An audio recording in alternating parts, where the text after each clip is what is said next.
Good morning, boys and girls. Are you ready for another story? Hello from Miss Janice at the library. Today we're going to have a story about chickens. What do you know about chickens?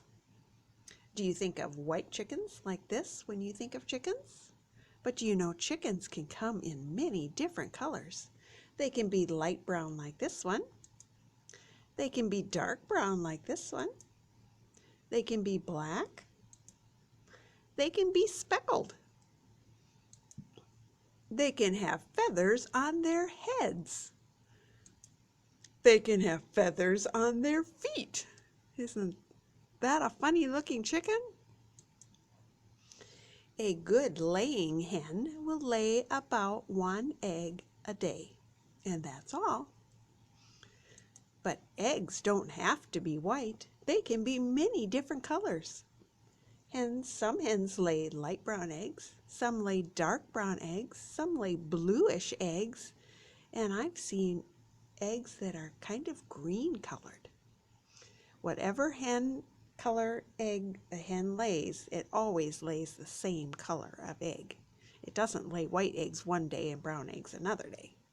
If a hen lays white eggs, it always lays white eggs. If it lays brown eggs, it always lays brown eggs. When a mama hen wants to sit on her eggs and hatch some new little babies, she sits on the eggs for 21 days to keep them warm.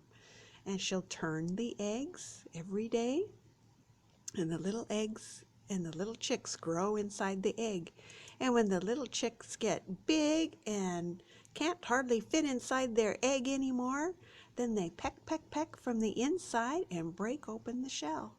When they come out, they look all wet and scrawny, but after a little bit, they get all fluffy and warm and dried like this one. And then they keep on growing, and they grow bigger feathers and more feathers until they get to be like a big chicken. Now we're going to play a little game with some farm animals. Can you tell me the sounds the animals makes? What do we have here? Here we have a cow that says moo. What does the sheep say? Bah. What about the duck? Quack, quack, quack, quack, quack, quack, quack. Can you make the sound of a dog? Woof, woof, woof. Some dogs are woof, woof, woof. And some dogs have a little yip, yip, yip, yip, yip. What about the rooster? What sound does he make? Now I want you to look at the animals very carefully, because I'm going to turn the page and one of the animals is going to disappear. Are you ready? What animal is gone? It's not the cow. Moo. The cow is still there. The dog is still there. Woof, woof. What animal is gone? Are you ready? Did you say the cat? The cat was over here by the scarecrow in the hay bale. But now he's gone. Now, this next time we're going to add an animal. That might be easier. You ready? What animal is new? Did you guess the pig down here at the bottom? Let's count the little pigs. 1, 2, 3, 4, 5, 6 little pigs. In our story today, we're going to have a pig and a hen or a chicken and her little chicks and the cat. Oh, and way over here in the corner, can you see? It might be a little hard to see, but there's a mouse down there. We have a rat in our story. You ready for the story? Our story is The Little Red Hen, illustrated and told by Florence White Williams, and the Gutenberg Project has given us permission to use this book.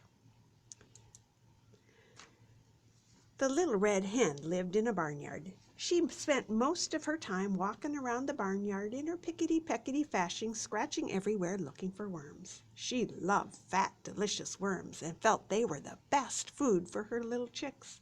and as often as she found a new worm, she would call her little chicks, cluck, cluck, cluck, cluck, cluck, and they would gather around, and she would share her worms with them. What a busy little hen she was. In the barnyard there was also a cat that was pretty lazy and liked to sleep. That cat didn't even bother herself to scare away the rat that ran here and there just as he pleased. And there was also a pig in the sty. He didn't care what happened so long as he had plenty to eat. One day the little red hen found a seed. It was a wheat seed, but the little red hen didn't know what this was. She was used to eating bugs and worms. So she carried it about and she asked what it might be. She found out that it was a wheat seed, and if she planted it, it would grow up and make many seeds that she could grind into flour and then make into bread. When she discovered all of that, she decided this seed ought to be planted. But she was so busy finding food for herself and her family that she didn't think she should take time to do it. But she thought of the pig who was just laying around in the pig pen, and of the cat who had nothing else to do but sleep, and of the big fat rat that ran around. And so she called loudly, "Who will help me plant the seed?" But the pig said, "Not I." And the cat meowed, "Not I." And the rat said, "Not I." "Well then," said the little red hen, "I will." And she did. So she planted the seed, and then she went about her duties throughout the long summer days, scratching for worms and feeding her chicks and taking care of them, while the pig grew fat and the cat and the rat both grew fat, but the wheat grew tall and ready for harvest. One day the little red hen noticed how large the wheat was and that the grain was ripe. So she called out, "Who will cut the wheat for me?" Well, the pig said, "Not I." The cat meowed, "Not I." And the rat said, "Not I." Well then, the little red hen said, "I will." And she did. She got the sickle from among the farmer's tools in the barn and cut off all the wheat. The wheat lay on the ground ready to be threshed. But her newest and youngest little chicks were after her and begging, "Mama, Mama, feed me, feed me." Poor little red hen. She didn't know what to do. She knew she had to take care of the chicks, but the wheat needed to be threshed. So in a great hopeful voice she called out again, "Who will help me thresh the wheat?" Once again the pig said, "Not I." And the cat meowed, "Not I." And the rat squeaked, "Not I." So the little red hen, looking a little discouraged, said, "Well, I will then." And she did. Of course she had to feed her babies first, and then she had gotten them all to sleep for their afternoon nap, she went out and threshed the wheat. Then she called out, "Who will help me carry the wheat to the mill to be ground into flour?" Once again the pig said, "Not I." And the cat meowed, "Not I." And the rat said, "Not I." So the good little hen could do nothing but say, "Well, I will then." And she did. So she carried the sack of wheat and trudged off to the mill. There she had the wheat ground into flour. When the miller brought the flour, she walked slowly back all the way to her own barnyard in her own pickety-peckety way. She even managed, in spite of her load, to catch a nice juicy worm now and then, and have one left over for the babies when she got home. Those little balls of fluff were certainly glad to see their mother, and they were hungry. After this really busy day, Mrs. Hen went to bed earlier than usual. In fact, she went to bed before the sun set. And she would have liked to have slept late in the morning, but her little chicks got up early and began to cheep, cheep, cheep along with all the other animals in the barnyard. And she knew she had to get up and care for her little chicks. And as she sleepily half opened one eye, the thought came to her that today she must get that wheat made into bread. She was not in the habit of making bread. She had never done it before, of course, but she knew that if she followed the recipe carefully, that it could turn out all right. So after her children were fed and made sweet and fresh for the day, she hunted up the pig and the cat and the rat. Once again she asked, "Who will help me make the bread?" Alas, Once again the pig said, "Not I." And the cat said, "Not I." And the rat said, "Not I." So the little red hen once again said, "Well, I will." And she did. Feeling that she might have known all along that she would do it by herself, she went and put on a fresh apron and a new cap, and she made the dough, and then she got out the pans and she shaped the dough into the loaves and put them in the pans and then put them in the oven to bake. All the while the cat sat lazily by, giggling and chuckling. And close at hand the vain rat powdered his nose and admired himself in a mirror. In the distance could be heard the snorings of the pig. At last the moment arrived. Oh, they could smell the bread baking in the oven. The little red hen had a hard time not dancing a jig, for she was all excited. Would the bread turn out good? She took it out of the oven, and the bread was just perfect. It smelled lovely.